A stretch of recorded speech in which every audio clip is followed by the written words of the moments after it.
Every year, up to 60 police officers lose their lives to criminals who use guns.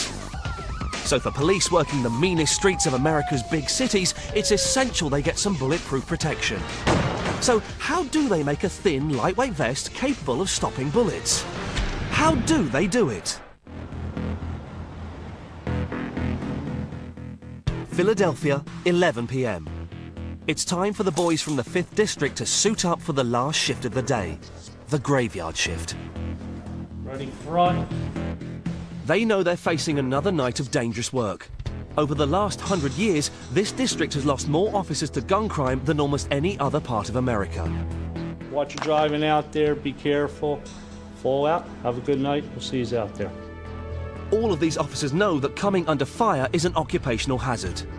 We just had an officer killed at the beginning of the summer. You can be the next one up there. In the most recent incident, Sergeant Jeffrey Seaman also came under fire. But he was luckier than his colleague, because he was saved by an extraordinary piece of clothing.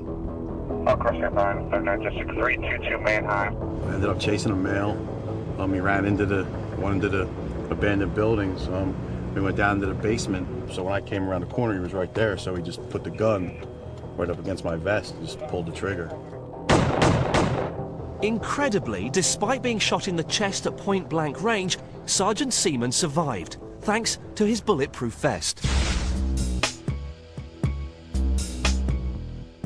The idea of creating lightweight, flexible armour isn't new.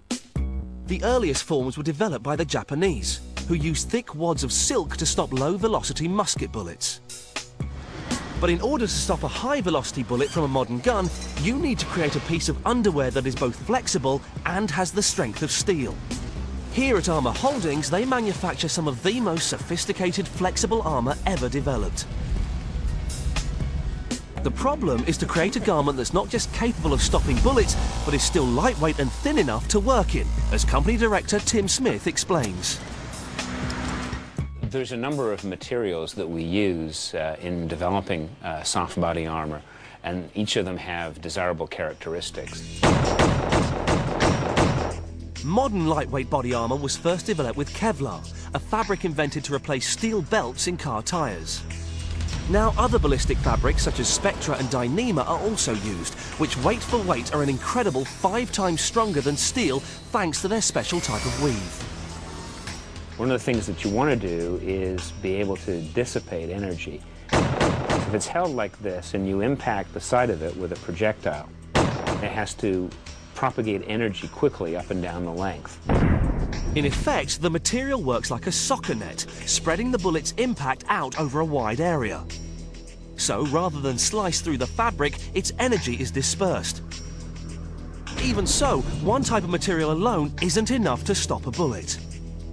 So armour utilised 4 different layers of fabric, each with slightly different properties. The man in charge of testing and studying the effects of gunshot on these materials is ballistics expert Bruce Weber. Here's a common woven material, and you notice it's a very coarse weave here. And we put that weave out front. This first layer uses fibres called aramids, and these fibres are designed to stretch like spider silk, slowing the bullet down. Back here is a material from Russia. It's known as Autex. If you notice, it's a real tight, fine weave. This tight weave Artex will further slow the bullet, dissipating its energy. We've coupled it with a non-woven material, a polyethylene.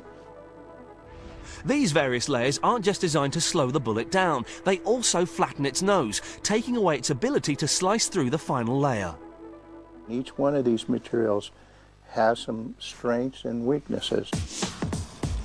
But unlike cheap sportswear from your local mall, you certainly won't be finding any imperfectly made jackets in the bargain bin, because every one of these vests has to comply with strict government specifications. And there's just one way to do quality control. That's with a handgun. First, the vest is placed on a clay mannequin.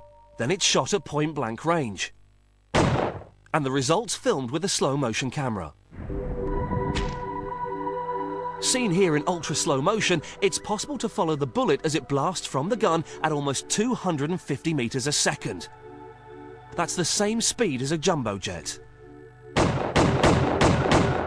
When it strikes the vest, each individual layer of fabric acts to dissipate its force, causing waves to spread across its surface like ripples on the surface of water. When Bruce removes the jacket, the mark on the clay shows him how the bullet's energy has been spread and dissipated. The jacket has done what it's designed to do, and that is prevent the bullet penetrating the torso. Even so, the velocity of the bullet can cause serious internal injury, but hopefully the jacket will still have saved the victim's life. One other advantage of these extraordinary vests is that not only do they save lives, they also have the added bonus of preserving the bullet for evidence. This product truly does catch the bullet, and that's why there's probably 3,000 saves today. Armour have been making vests for the police force for 30 years. It's estimated they've saved 100 lives every year. You don't have no control over, you know, maybe getting hurt in a job, but that's the one thing you have control over. You have control over going to your locker before work and putting that vest on. And it's not the most comfortable thing in the world, but you know, it's more comfortable than a hospital bed, so you kind of, you know, just suck it up and wear it. Luckily for Sergeant Seaman, he was wearing a vest the day he came under fire. Without it, he wouldn't be here to tell the story.